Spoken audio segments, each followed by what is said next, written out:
The first time I saw Ethan Caldwell, I thought he'd eat me alive. He strode into our dorm room like a storm, all broad shoulders and sharp jawline, his duffel bag slung carelessly over one arm as if he owned the place. Lucas Harper was the opposite scrawny freshman with a mop of blonde hair and a tendency to trip over my own feet. I'd spent my first week at Stanford University trying to blend into the background. But Ethan was impossible to ignore. He was the kind of guy who commanded attention without trying. The kind who could silence a room with a glance. And me, I was just the scholarship kid from a small town in Oregon, clutching my worn-out backpack like a lifeline, praying I wouldn't screw this up. "Yo, you Lucas." His voice was deep, edged with a confidence that made my stomach twist. He didn't even look at me as he tossed his bag onto the top bunk, claiming it without a second thought. "Yeah, I managed," my voice barely above a whisper. "That's me." He finally turned, his dark eyes locking onto mine. For a split second, I swore I saw something flicker in them, something softer, almost curious, but it was gone as fast as it came. "Cool," he said, then went back to unpacking, like I was just another piece of furniture in the room. That was the start of it. Ethan Caldwell, star quarterback, campus heartthrob, and my new roommate, was everything I wasn't: bold, magnetic, untouchable. I figured we'd coexist like strangers. Him living his loud, chaotic life while I hid in the library, drowning in textbooks. But I was wrong. So wrong. The first month was torture. Ethan's friends, jocks, mostly flooded our dorm room at all hours, laughing too loud, tossing footballs across the space, and leaving empty beer cans on my desk. I didn't dare complain. Ethan wasn't mean, exactly, but he had this way of looking at you that made you feel small, like you were intruding on his world. I learned to stay out of his way, keeping my head down and my music loud through my earbuds. But at night, when the campus quieted and the world outside our window turned still, something shifted. The first time it happened, I was half asleep, sprawled across my bed with a calculus textbook open on my chest. The room was dark except for the faint glow of Ethan's desk lamp. I heard him moving, the creak of his bed as he sat up. "Lucas," he said, his voice low, almost hesitant. It was so different from his usual cocky tone that I bolted upright, thinking something was wrong. "Yeah." I rubbed my eyes, squinting at him through the dim light. He was sitting on the edge of his bed, his broad frame hunched forward, hands clasped between his knees. "You ever feel like you're pretending all the time?" His words hung in the air, heavy and unexpected. I blinked, unsure if I'd heard him right. Pretending. He didn't answer right away. Instead, he looked down at his hands, his fingers twisting together. "Like you're playing a role. Like everyone expects you to be something, and you just go along with it." I didn't know what to say. This was Ethan Caldwell, the guy who seemed to have it all: looks, talent, friends. What could he possibly be pretending? But there was something raw in his voice, something that made my chest ache. "I guess," I said finally, my voice soft. "I mean, I'm just trying to survive here. I don't even know if I belong." He looked at me then, really looked at me, and for the first time, I didn't feel invisible. "You belong," he said quietly, "more than you think." That was the first crack in the wall between us. Over the next few weeks, those late-night conversations became our secret. When the world was asleep, Ethan wasn't the untouchable quarterback anymore. He was just Ethan. He'd talk about his dad, a former NFL player who pushed him to be perfect, about the pressure of being Stanford's golden boy, about how he sometimes wished he could disappear. I'd listen, my heart pounding, because every word felt like a gift. like he was letting me see a part of him no one else got to. One night, about 6 weeks into the semester, things changed. I was up late studying for a chem midterm. My desk littered with energy drink cans and crumpled notes. Ethan had been out with his friends, probably at some frat party, and I expected him to stumble in drunk and loud like usual. But when the door opened, he was alone, his jacket slung over his shoulder, his hair slightly mussed. "You're still up," he said. Not a question, just a statement. He dropped his jacket on the floor and leaned against my desk, closer than he'd ever been before. "Midterms," I mumbled, trying to ignore the way my pulse raced at his proximity. "You have fun." He shrugged, his eyes fixed on me. "Not really. It's all the same shit. Loud music, drunk people, fake smiles." He paused, then added, softer, "I'd rather be here." My breath caught. "Here, in this boring-ass dorm room." He laughed, a low, warm sound that sent a shiver down my spine. "Yeah, Lucas. Here." He reached out, his fingers brushing against the edge of my notebook, and for a moment, I thought he might touch my hand. But he didn't. Instead, he leaned closer, his voice dropping to a whisper. "You're the only real thing around here." I didn't know what to say. My face burned, my heart hammering so loud I was sure he could hear it. I wanted to ask what he meant, to push for more, but I was terrified of breaking whatever fragile thing was forming between us. That night, he didn't go back to his bed right away. He stayed by my desk, talking about nothing and everything, his favorite old movies, the time he broke his arm skateboarding, how he secretly loved the smell of rain. I told him about my mom, who worked double shifts to keep me in school, about how I used to stargaze in my backyard to escape. It was the first time I felt like he saw me, really saw me, and not just the quiet kid in the corner. When he finally climbed into his bed, the room felt different, like the air was charged with something new. I lay awake for hours, replaying every word, every glance, wondering if I was imagining the way his eyes lingered on me. But the daylight brought the old Ethan back. At a football game the next week, I watched him from the bleachers, cheering with the rest of the crowd as he threw a perfect spiral for a touchdown. He was untouchable again, surrounded by his teammates, his grin wide and effortless. I felt like an idiot for thinking our late-night talks meant anything. He was Ethan Caldwell, and I was just me.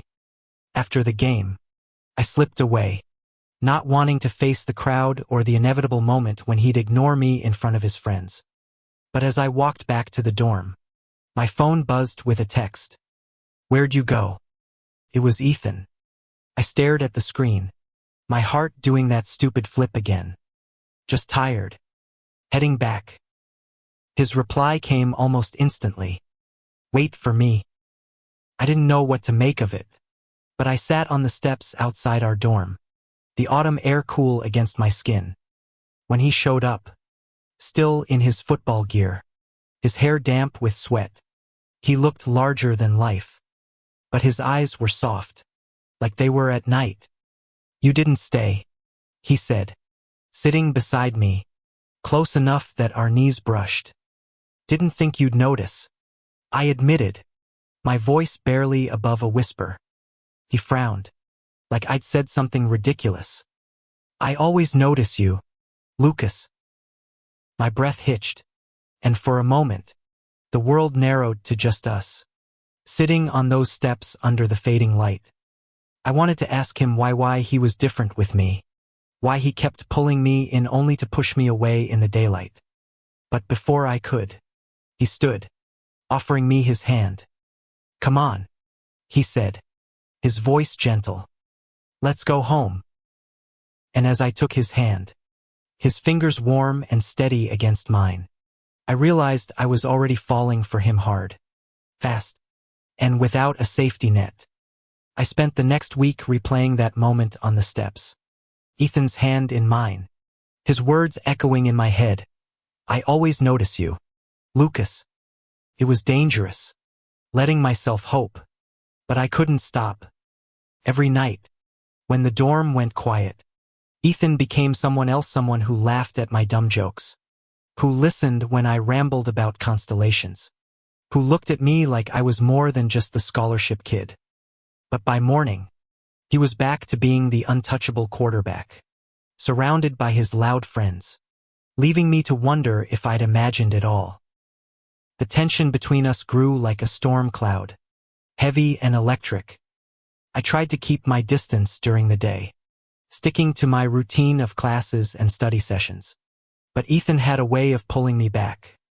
He'd catch my eye across the cafeteria, flashing a grin that made my stomach flip. Or he'd toss me a bottle of water during practice, like it was no big deal. It was confusing as hell one minute. He was the campus god, untouchable and distant.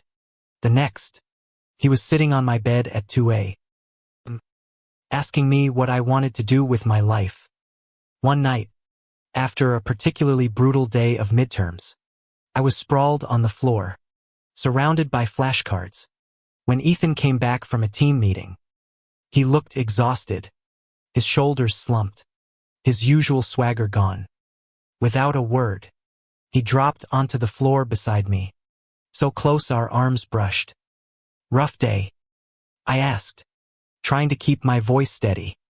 He sighed, running a hand through his dark hair. Coach is riding my ass about the next game.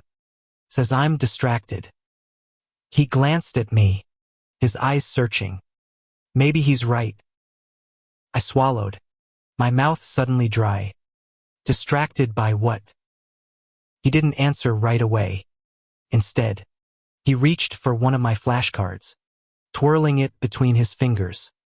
You ever feel like you're running from something, but you don't know what? I nodded, my heart pounding. All the time. He looked at me then, his gaze so intense it felt like it could burn through me. I don't know what I'm doing, Lucas, he said, his voice barely above a whisper. But when I'm with you, it's the only time I feel like I can breathe. My breath caught, and for a moment, couldn't move, couldn't speak. The room felt too small, the air too thick. I wanted to reach for him, to close the distance between us. But fear held me back. What if this was just another late-night confession, forgotten by morning? Before I could say anything, he leaned closer, his hand brushing against mine. It wasn't an accident this time, his fingers lingered, warm and deliberate. Lucas, he said, his voice rough. Can I? The door burst open, and one of Ethan's teammates, Jake, stumbled in, reeking of beer. Caldwell, you bailing on us already? He slurred, oblivious to the tension in the room. Ethan pulled back. The moment shattered. Yeah, man, I'm done for the night, he said, his voice slipping back into that easy, confident tone. He stood, leaving me on the floor, my heart racing and my head spinning.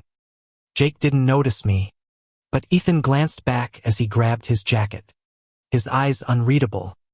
Night, Lucas, he said, and then he was gone. I didn't sleep that night. I lay in bed, staring at the underside of Ethan's bunk, replaying that almost moment over and over. What had he been about to say? What had he been about to do? The thought made my chest ache with a mix of hope and dread. I was falling for him, and it terrified me. Ethan was everything I wasn't: popular, confident, destined for greatness. And me, I was just Lucas, the kid who didn't belong, who'd never be brave enough to tell him how I felt. The next day, I avoided him. I skipped breakfast in the cafeteria, took the long way to my classes, and buried myself in the library until midnight. But when I got back to the dorm, Ethan was there, sitting on his bed, waiting. You've been dodging me, he said, his tone more hurt than accusing. "I've been busy," I lied, dropping my bag by the door. He stood, crossing the room in 2 strides. "Bullshit. What's going on, Lucas?" I couldn't look at him. If I did, I'd break, and everything I was trying to keep locked away would spill out. "Nothing's going on. I just need some space." Space. He sounded genuinely confused, and when I finally glanced at him, his eyes were wide, almost pleading. Did I do something wrong? The question hit me like a punch. "No," I said quickly. "It's not you. It's me. I stopped, my throat tight. How could I tell him that every time he got close? Felt like my heart was going to explode.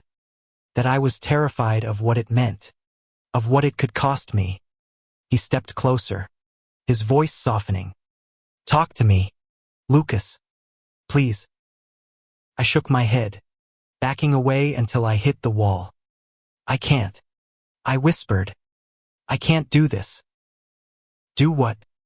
He pressed, his voice low and urgent. "This." I gestured between us, my voice cracking. "You, being all, you, and me, being God. I don't even know what I'm doing here. I'm not like you, Ethan. I'm not brave or cool or anything. I'm just me." He stared at me, his expression unreadable, and for a moment, I thought I'd ruined everything. But then he closed the distance between us, his hands gently grabbing my shoulders. "You think I'm brave," he said, his voice rough. "Lucas, I'm fucking terrified. All the time. But you make it better." My heart stopped. "What are you saying?" He didn't answer with words. Instead, he leaned in, his forehead resting against mine, his breath warm against my skin. "I'm saying I don't want to lose this," he whispered. "Whatever this is." I closed my eyes, my hands trembling as they found his waist. It was the closest we'd ever been, and it felt like the world was holding its breath. But before anything else could happen, my phone buzzed on the desk, loud and jarring. I pulled back, my face burning, and Ethan let out a shaky laugh. "Worst timing ever," he muttered, but his eyes were still locked on mine, full of something I couldn't quite name. The next few weeks were a blur of stolen moments and unspoken truths. We didn't talk about that night, but something had shifted.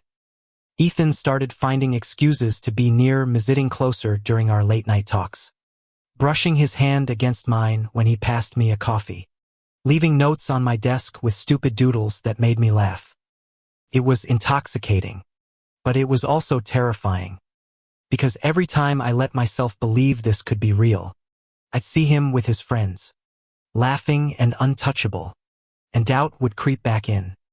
One evening, as we walked back from the library, the campus quiet under a blanket of stars, Ethan stopped suddenly, grabbing my hand. "Lucas," he said, his voice low, "I need to tell you something." My heart raced, but before he could continue, a group of his teammates rounded the corner, shouting his name. Ethan dropped my hand like it burned, stepping back just as Jake clapped him on the shoulder. "Caldwell, you coming to the party or what?" Jake asked, barely glancing at me. Ethan hesitated, his eyes flickering to mine. "Nah, I'm good," he said finally, his voice firm. "I'm staying in tonight." Jake raised an eyebrow but shrugged and walked off. I stared at Ethan, my heart pounding. "You didn't have to do that," I said quietly. He turned to me, his expression serious. "Yeah, I did." Then he took my hand again, his grip steady, and pulled me toward the dorm. "Come on. I'm not done talking to you." That night, as we sat on my bed, our knees touching, Ethan told me about the pressure he felt to be perfect, to live up to his dad's legacy, To be the guy everyone expected. But with me, he said, he could just be himself. And as he spoke, his hand found mine, his fingers lacing through my own. And I realized I wasn't just falling for him anymore, I was already in love. I was drowning in Ethan Caldwell, and I didn't want to come up for air. Every touch, every late-night whisper, every stolen glance felt like a secret only we shared. But the weight of keeping it hidden was starting to crush me. The weeks after that night on my bed were a tightrope walk between bliss and fear. Ethan and I were careful, too careful, around others. In public, he was still the golden quarterback, all easy smiles and high fives, while I faded into the background, just the quiet roommate. But when the door to our dorm closed, he was mine, his hand brushing my cheek, his voice soft as he told me things he'd never told anyone else.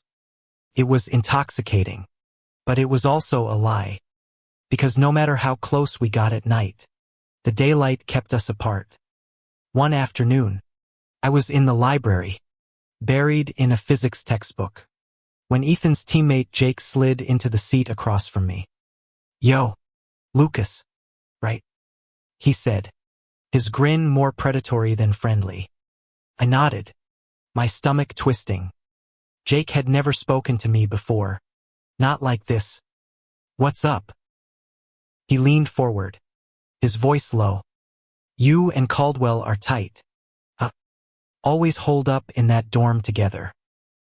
I froze, my heart pounding. "We're just roommates," I said, but my voice sounded weak even to me. Jake smirked, like he knew something I didn't. "Sure, man. Just watch yourself. Ethan's got a lot of eyes on him. People talk." He left without another word, but his warning lingered like a bad taste. I tried to shake it off, but when I got back to the dorm, Ethan was there, pacing like a caged animal. "We need to talk," he said, his voice tight. I dropped my bag, dread pooling in my gut. "What's wrong?" He ran a hand through his hair, his eyes avoiding mine. "Jake said something today. About us. He's starting to notice things." My chest tightened. "What kind of things?" Ethan finally looked at me, his expression torn. "The way I look at you. The way we're always together. He's not stupid. Lucas. None of them are." I felt like the floor was dropping out from under me. "So what? You want to stop this?" The words came out sharper than I meant, but I couldn't help it. The thought of losing him, of going back to being strangers, made me want to scream. "No," he said quickly, stepping closer. "God, no. I don't know how to do this. He stopped, his jaw tightening. "I've never felt like this before. Not with anyone." His words should have made me happy, but all I could feel was the fear clawing at me. "Then why does it feel like you're ashamed of me?" I asked, my voice breaking. Ethan's face fell. "I'm not ashamed of you," he said, his voice fierce. "I'm scared. Okay. My dad, my team, this whole fucking campus, they all expect me to be someone I'm not. If they find out about us." He trailed off, his hands balling into fists. I wanted to reach for him, to tell him it would be okay, but I didn't know if it would. "What do we do?" I asked instead, my voice barely a whisper. He didn't answer right away. Instead, he pulled me into his arms, holding me so tight I could feel his heartbeat against my chest. "We figure it out," he murmured into my hair. "Together." But figuring it out wasn't easy. The next few weeks were a minefield. Ethan started pulling back during the day, keeping his distance in public, avoiding me in the cafeteria. It hurt more than I could admit, watching him laugh with his friends while I sat alone, pretending I didn't care. But at night, he was all apologies, his hands gentle as he pulled me close. whispering promises I wanted to believe. One night, after a particularly rough day, I couldn't take it anymore. "Why do you do this?" I demanded, sitting up in bed, my voice shaking. "You act like I don't exist all day. Then you come back here and pretend everything's fine. I can't keep doing this, Ethan." He looked like I'd slapped him. "I'm trying, Lucas," he said, his voice raw. "I'm trying to protect you. To protect us." "Protect us?" I laughed, bitter and sharp. "You're protecting yourself. You're scared of what your friends will think, what your dad will say. But what about me? Do you even care how this feels?" "Of course I care," he snapped, standing now, his eyes blazing. "You think this is easy for me. You think I want to hide. I hate this, Lucas. I hate pretending I don't." He stopped, his breath ragged. "Don't what?" I pressed, my heart in my throat. He looked at me, his eyes full of something I'd never seen before, something desperate and unguarded. "I hate pretending I don't love you." The world stopped. I stared at him, my mind reeling, my heart pounding so hard I thought it might burst. "You, what?" He crossed the room in 2 strides, kneeling in front of me, his hands cupping my face. "I love you, Lucas," he said, his voice steady now, like he'd finally found the words he'd been holding back. "I've been falling for you since the first night we talked. I'm scared of screwing this up." Couldn't breathe, couldn't think.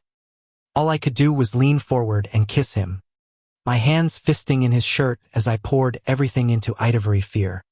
Every hope, every moment I'd spent wanting him.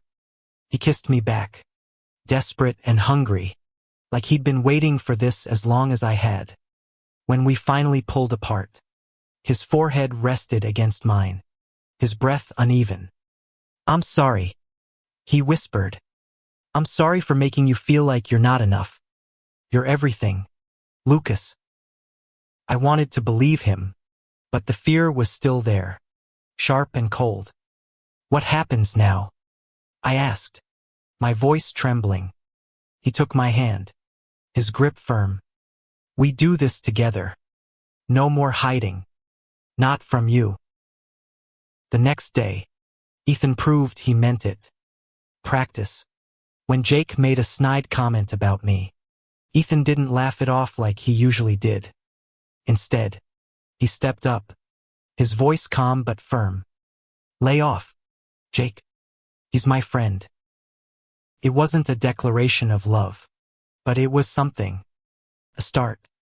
And when he caught my eye across the field, his smile was small but real, and for the first time, I felt like maybe we could make this work.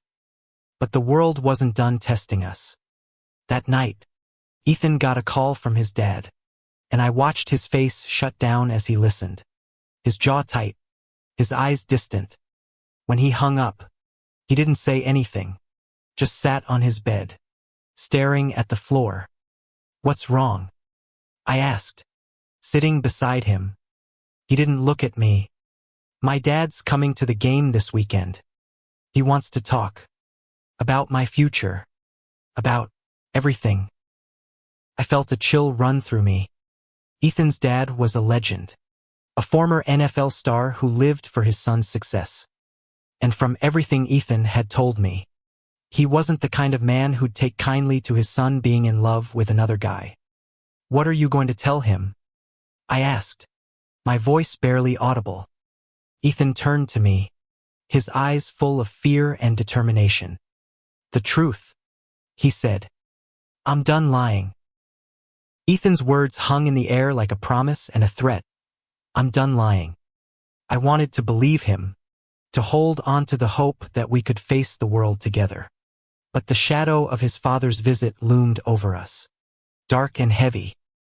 The days leading up to the big game were tense. Ethan was quieter than usual, his usual confidence replaced by a restless energy.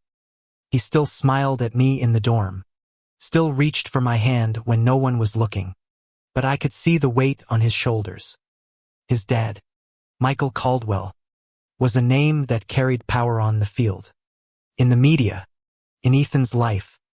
Every time Ethan mentioned him, his voice tightened, like he was bracing for a hit. I tried to be there for him, to keep things light. One night, as we sat on the floor sharing a pizza, I nudged his shoulder. You know, if your dad's as scary as you make him sound, maybe I should hide under the bed when he shows up. Ethan laughed, the sound easing some of the tension in the room. He's not that bad, just intense. He's got this whole plan for me NFL. Endorsements, the works. He doesn't like surprises. I swallowed, picking at a piece of pepperoni. And we're a surprise. He looked at me, his eyes soft but serious. You're the best kind of surprise, Lucas. He reached for my hand, his thumb brushing over my knuckles. I meant what I said. I'm telling him about us. I'm not ashamed of you. My heart swelled, but fear still gnawed at me. What if he doesn't take it well? Ethan's jaw tightened. Then he doesn't. But I'm not losing you to make him happy. I wanted to believe it would be that simple. But the closer the game got, the more I saw Ethan unraveling. He'd snap at his teammates during practice, pace the dorm at night, and wake up with dark circles under his eyes. I didn't know how to help, so I did the only thing I could. I stayed close, listening when he needed to talk, holding him when he didn't. The day of the game arrived like a storm. The campus was electric, buzzing with students in Stanford gear, the air thick with the smell of hot dogs and anticipation. I sat in the bleachers, my stomach in knots, watching Ethan warm up on the field. He was a force, all power and precision, but I could see the tension in his movements, the way his eyes kept darting to the VIP section where his dad sat, a towering figure in a tailored suit. The game was brutal. Ethan played like his life depended on it, throwing passes with a ferocity I'd never seen. But every time he glanced at the stands, I saw the flicker of doubt in his eyes. By the fourth quarter, Stanford was up by a touchdown, and Ethan was the hero of the night.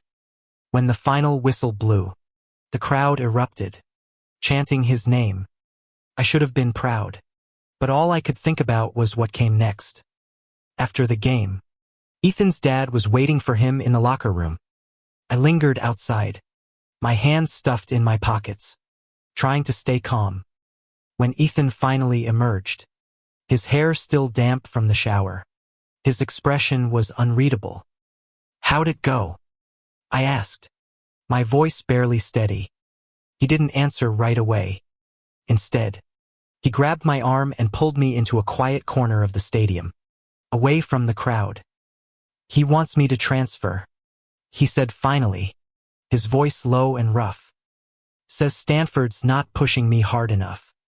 He's got connections at Alabama. Thinks it's a better shot at the NFL. My stomach dropped. Transfer? But what about us?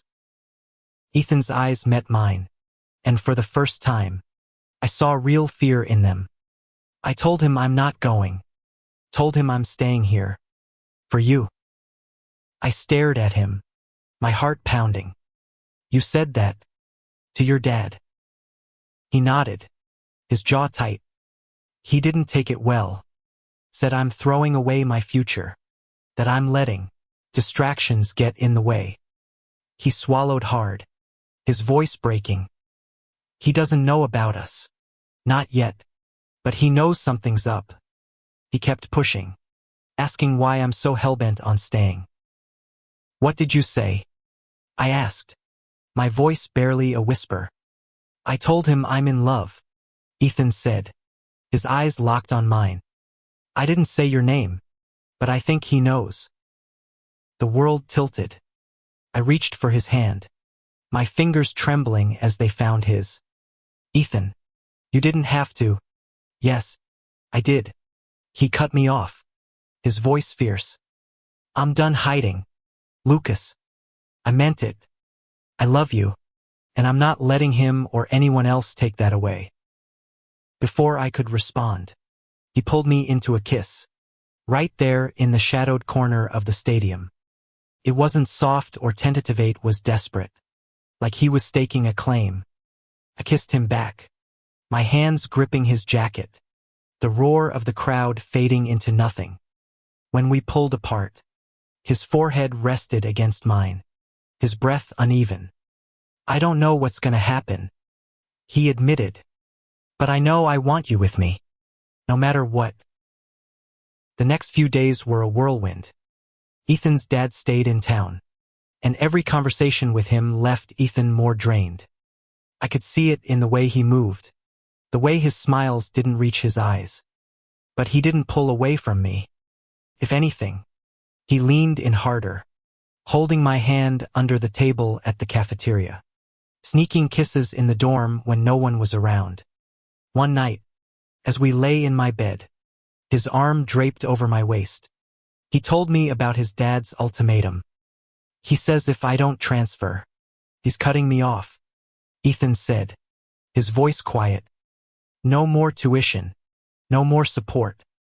He thinks it'll force my hand. I turned to face him, my heart aching. What are you going to do? He looked at me, his eyes steady. I'll figure it out. Get a job. Apply for loans. I'm not leaving you, Lucas. Not for him. Not for anyone. I wanted to argue, to tell him he couldn't throw away his future for me. But the way he looked at me like I was his anchor, his reason stopped me. Instead, I kissed him, slow and soft, pouring everything I couldn't say into it. But the world wasn't done with us. The next morning, I woke to a text from an unknown number. It was a photo of me and Ethan, taken that night in the stadium, our lips locked, his hands on my face. Underneath was a single line, "Careful who sees this." My blood ran cold. I showed Ethan, and his face went pale. Who sent this? He demanded, grabbing my phone. I don't know, I said, my voice shaking. It's a blocked number. He cursed under his breath, pacing the room. This is Jake. It has to be. He's been sniffing around, asking questions. What do we do? I asked, fear clawing at my chest. Ethan stopped, his eyes meeting mine. We don't hide, he said, his voice firm. If this comes out, we face it. Together. I nodded, but my stomach twisted. I wanted to be brave, to stand by him, but the thought of the whole campus knowing, of the whispers and stares, made me want to run. Ethan must have seen it in my face, because he crossed the room and pulled me into his arms. I've got you, he whispered, no matter what. But as I buried my face in his chest, I couldn't shake the feeling that the storm was just beginning. The photo felt like a bomb waiting to go off. Every time my phone buzzed, I flinched, expecting another message, another threat. Ethan tried to act like it didn't bother him, but I could see the tension in his jaw, the way his hands clenched when he thought I wasn't looking. The campus felt different now, like every pair of eyes was watching us.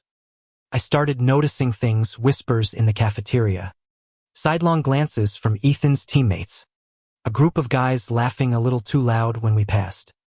Ethan didn't back down, though. If anything, he got bolder, walking closer to me in public, his shoulder brushing mine like a silent promise. But I could feel the pressure building, and I knew he could too. One afternoon, as we sat in the library, pretending to study, I couldn't take it anymore. What if it's not Jake? I blurted out, my voice low. What if it's someone else? Someone who wants to hurt you? Ethan looked up from his laptop, his eyes steady. Then we deal with it. I'm not running from this, Lucas. I wanted to believe him, but fear was eating me alive. What if it's your dad? I asked, my voice barely audible. What if he finds out before you're ready to tell him? Ethan's face darkened, but he reached for my hand under the table, his grip firm. If it's him, I'll handle it. But I don't think it is. He's not subtle enough for this. I nodded, but the unease didn't go away. That night, back in the dorm, Ethan pulled me onto his bed, his arms wrapping around me like a shield. I know you're scared, he murmured, his lips brushing my temple. I am too. But I meant what I said. I am not losing you. I buried my face in his chest, breathing in the familiar scent of his cologne. I just don't want you to lose everything because of me, I whispered. He tilted my chin up, his eyes fierce. You're not making me do anything. I'm choosing this. Choosing you. His words should have been enough, but the fear lingered, sharp and cold. And then, the next morning, it got worse. I woke to a new text from the same blocked number. This time, it was a screenshot of an email, addressed to the athletic department, with the photo attached. The message read, "How long do you think he'll last once this goes public?" I felt sick. I showed Ethan, and his face went hard, like he was gearing up for a fight. "This ends now," he said, grabbing his phone. "What are you doing?" I asked, panic rising. "I'm calling Jake," he said, already dialing. If it's him, he's gonna admit it. The call was short and heated. Jake denied everything, but his voice was too smug, too knowing. When Ethan hung up, he looked ready to punch a wall. "He's lying," he said. "I know it's him." "What do we do?" I asked, my hands shaking. Ethan didn't answer right away. Instead, he pulled me into his arms, holding me tight. "We don't let them win," he said finally. "We don't let them scare us." But they were already winning. That afternoon, I found a printed copy of the photo slipped under our dorm door, with a note scrawled in red ink, "Fags don't belong here." I stared at it, my stomach churning, until Ethan snatched it away, crumpling it in his fist. "We're going to the dean," he said, his voice shaking with anger. "This is harassment." I grabbed his arm, panic surging. "Ethan, no. If we do that, everyone will know. The whole campus. I don't care." He cut me off, his eyes blazing. "I'm not letting them do this to you. To us." But I cared. I cared about the whispers, the stares, the way people would look at us like we were something to be ashamed of. I cared about Ethan's future, his scholarship, his dad. "Please," I said, my voice breaking. "Just give me some time. I need to think." He looked at me, his expression torn between anger and hurt. "You don't trust me," he said quietly. "It's not that," I said, tears stinging my eyes. I'm not as brave as you." He didn't say anything, just pulled me into his arms and held me until the world felt a little less heavy. But the note was still there, burning a hole in my mind, and I knew we couldn't keep this secret much longer. The next few days were a blur of fear and frustration. Ethan wanted to confront Jake, to go public, to fight, but I kept holding him back, begging for more time. I could see it wearing on him, the way he'd look at me like he was afraid I'd slip away. And maybe I was, because every time I thought about that photo, about the hate in those words, I wanted to run. One night, as we sat on the roof of our dorm, the campus sprawling below us, Ethan broke the silence. "I'm not ashamed of you, Lucas," he said, his voice low. "I need you to know that. Whatever happens, I'm proud to be with you." I looked at him, his face lit by the moonlight, and my heart ached. I'm proud of you too, I said, my voice trembling. But I'm scared. I don't know if I'm strong enough for this. He reached for my hand, his fingers lacing through mine. You are, he said. You're stronger than you think. And I'm right here. I wanted to believe him, but the fear was still there, a shadow I couldn't shake. And then, the next morning, the bomb went off. I was in the cafeteria when it happened. My phone buzzed with a notification, and when I opened it, my heart stopped. The photo, the one of me and Ethan kissing, was everywhere. Posted on the campus message board. Shared on social media. Tagged with our names. The comments were brutal. A mix of shock, disgust, and cruel jokes. I felt like I couldn't breathe. Ethan found me outside, sitting on a bench, my hands shaking as I stared at my phone. Lucas, he said, his voice urgent. I saw it. Are you okay? I shook my head, tears streaming down my face. They hate us, I whispered. Everyone hates us. He knelt in front of me, his hands cupping my face. They don't matter, he said, his voice fierce. You hear me? They don't get to decide who we are. But they did. The whispers followed us everywhere, class. The library. The dorm. Ethan's teammates started avoiding him, and I heard rumors that the coach was questioning his focus. My scholarship advisor called me in, asking if I was handling the stress of my personal life. It felt like the world was closing in, and I didn't know how to fight back. That night, as we lay in bed, Ethan's arms around me, I couldn't stop crying. I'm sorry, I whispered. I'm sorry I'm not stronger. He kissed my forehead, his voice soft but firm. You don't have to be strong all the time. That's why I'm here. But as I clung to him, the fear wouldn't let go. I didn't know if we could survive this, not the hate, not the pressure, not the weight of a world that didn't want us to be together. The world had seen us, and it wasn't kind. That photo, our stolen moment of love, was now a weapon, tearing through our lives like a blade. The days after the photo went viral were a nightmare. I couldn't walk across campus without feeling eyes on me, hearing whispers behind my back.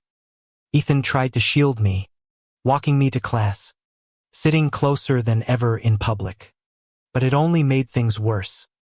His teammates started freezing him out, and I overheard one of them mutter, "Caldwell's lost it."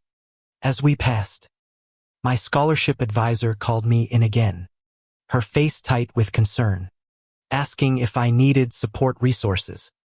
I wanted to scream that what I needed was for the world to stop judging us. Ethan was struggling too, though he tried to hide it. His dad was blowing up his phone, demanding answers, and the coach was riding him harder than ever. But he didn't back down. If anything, he leaned in, holding my hand in the cafeteria, kissing my cheek in the quad. It was brave, but it terrified me. Every act of defiance felt like a step closer to losing him. One night, as we sat in the dorm, the tension between us snapped. Why do you keep doing this? I demanded, my voice shaking. You're throwing everything away, your team, your dad, your future. For what? For you, he said, his voice steady but raw. For us. I shook my head, tears burning my eyes. I'm not worth it, Ethan. You could lose everything. He crossed the room in 2 strides, his hands cupping my face.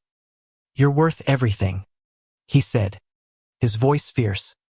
I don't care about the NFL or my dad's approval if it means losing you. I wanted to believe him, but the weight of the world was crushing me. What if it's too much? I whispered.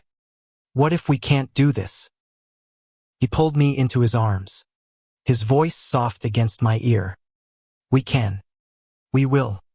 I love you, Lucas, and I'm not letting go. But love wasn't enough to stop the storm. The next day, Ethan's dad showed up unannounced. I was in the dorm when he barged in.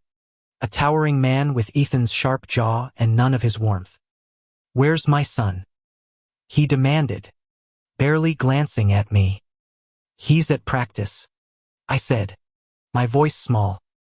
He turned to me, his eyes narrowing. "You're the roommate. The one causing all this trouble."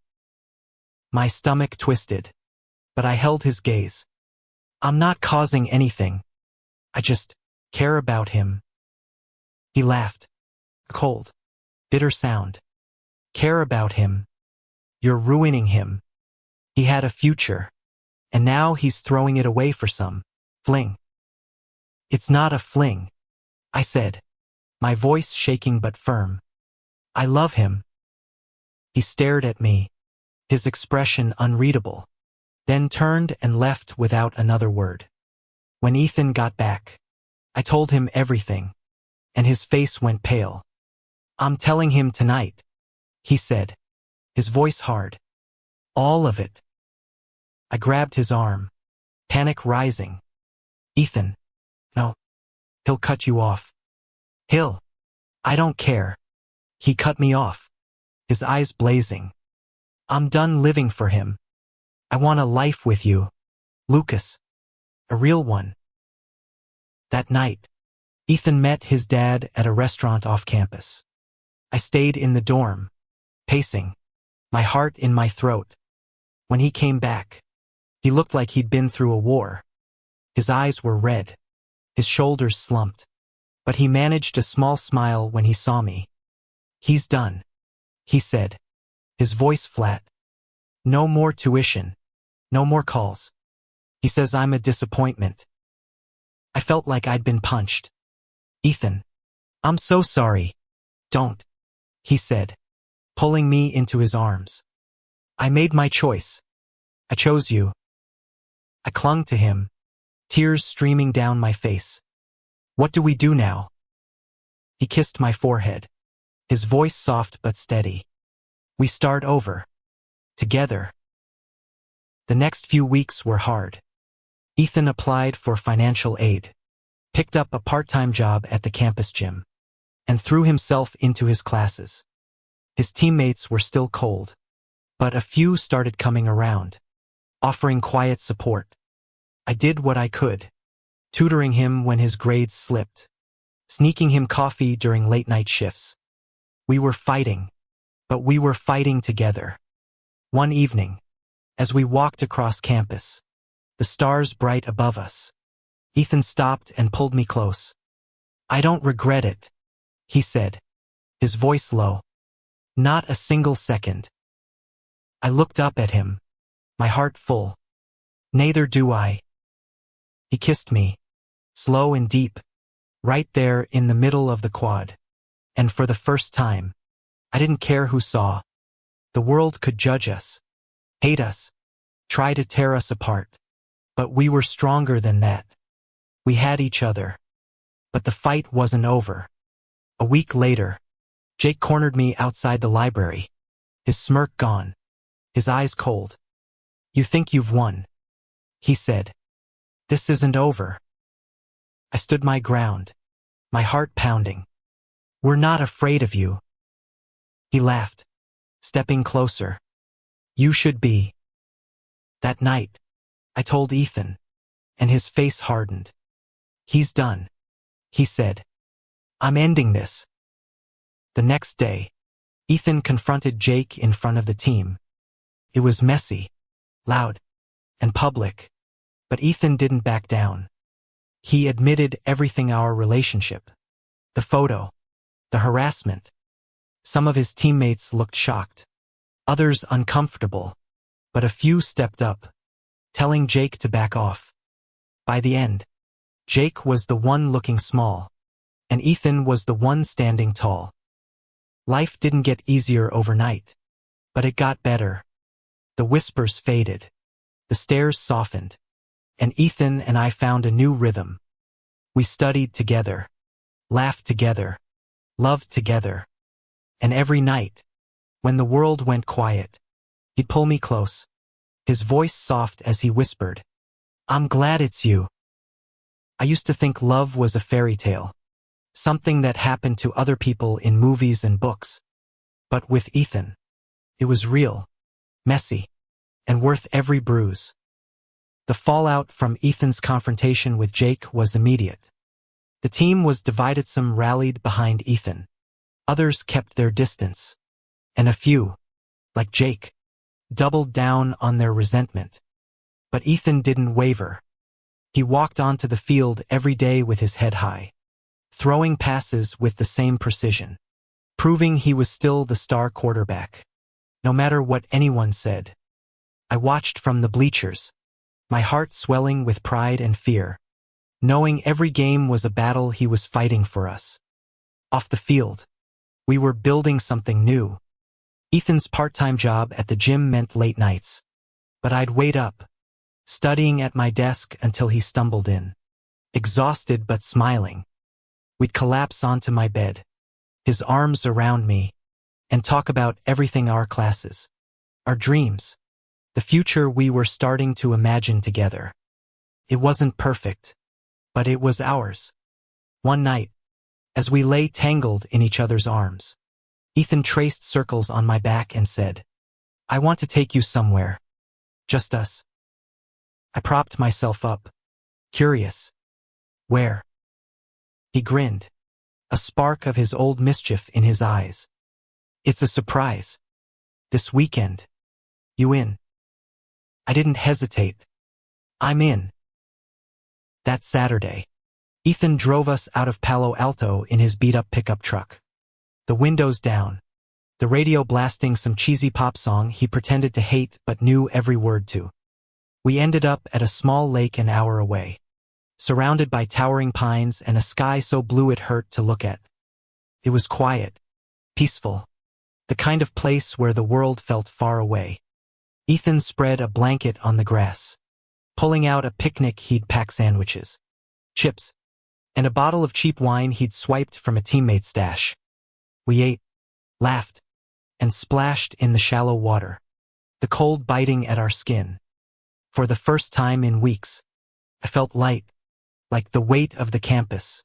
The photo, the hate, was gone.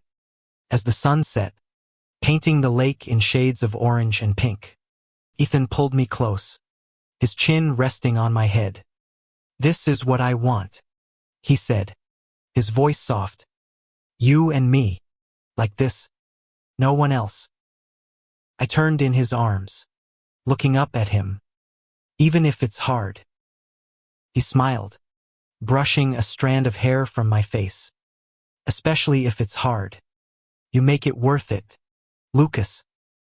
We kissed as the stars came out, the world shrinking to just us, and I let myself believe, just for a moment, that we could have this forever.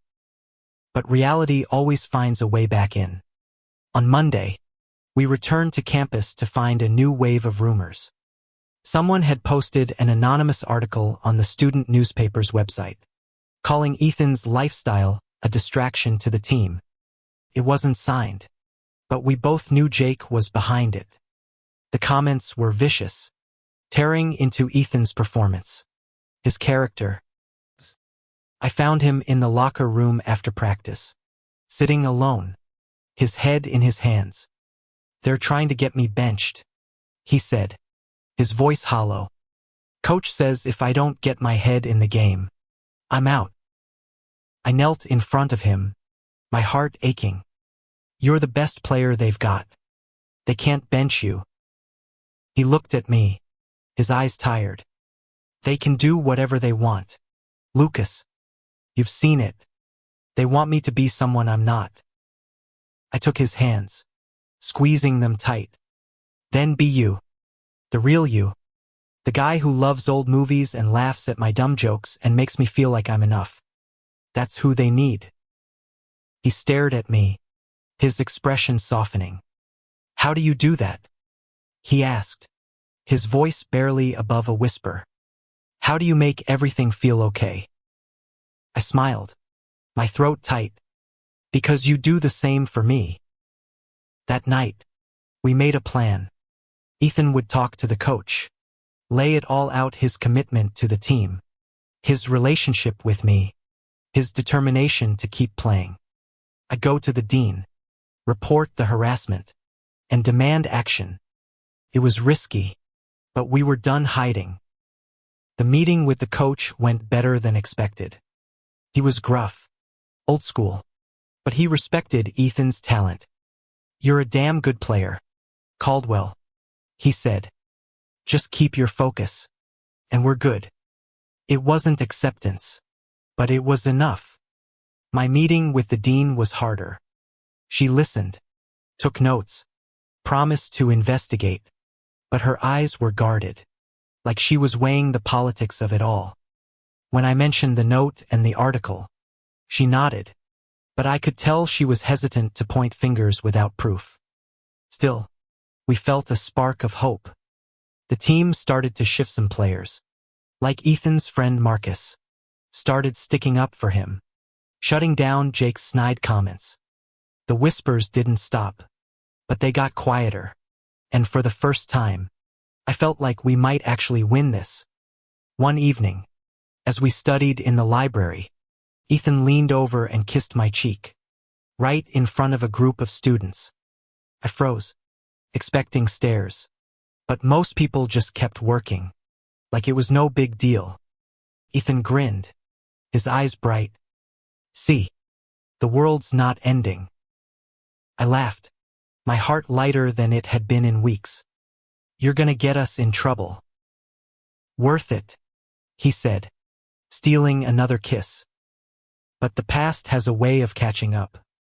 A week later, Ethan's dad called again. He'd seen the article, the comments, the rumors. He demanded Ethan come home for the weekend to sort this out. Ethan refused, his voice steady as he told his dad he wasn't leaving me. When he hung up, he looked at me, his expression a mix of relief and fear. "He's coming here," he said. "Next week. He wants to meet you." My stomach dropped. "Meet me?" Ethan took my hand, his grip firm. "Because I told him you're the most important person in my life, and I want him to see that." I didn't know if I was ready to face Michael Caldwell, but as I looked into Ethan's eyes, I knew I'd do anything for him, because he was doing the same for me. Love doesn't fix everything, but it makes the fight worth it. Ethan and I had been through hell, and with his dad's visit looming, I couldn't shake the feeling that the hardest battle was still ahead. The week before Michael Caldwell's arrival was a blur of nerves and quiet moments. Ethan threw himself into practice, determined to prove he was still the team's star, while I buried myself in schoolwork, trying to distract myself from the dread. But every night, when the dorm went quiet, we found each other, his hand in mine, his voice soft as he promised we'd get through this. I wanted to believe him, but the thought of facing his dad, the man who'd shaped Ethan's life and now saw me as a threat, made my stomach churn. The day he arrived, the campus felt too small. Michael Caldwell was impossible to miss, tall, broad, with the kind of presence that turned heads. He met us at a coffee shop off campus, his expression unreadable as he shook my hand, his grip firm enough to make my bones ache. "So you're Lucas," he said, his voice low, assessing. "Ethan's told me about you." I nodded, my throat tight. "Nice to meet you, sir." Ethan sat beside me, his knee pressed against mine under the table, a silent anchor.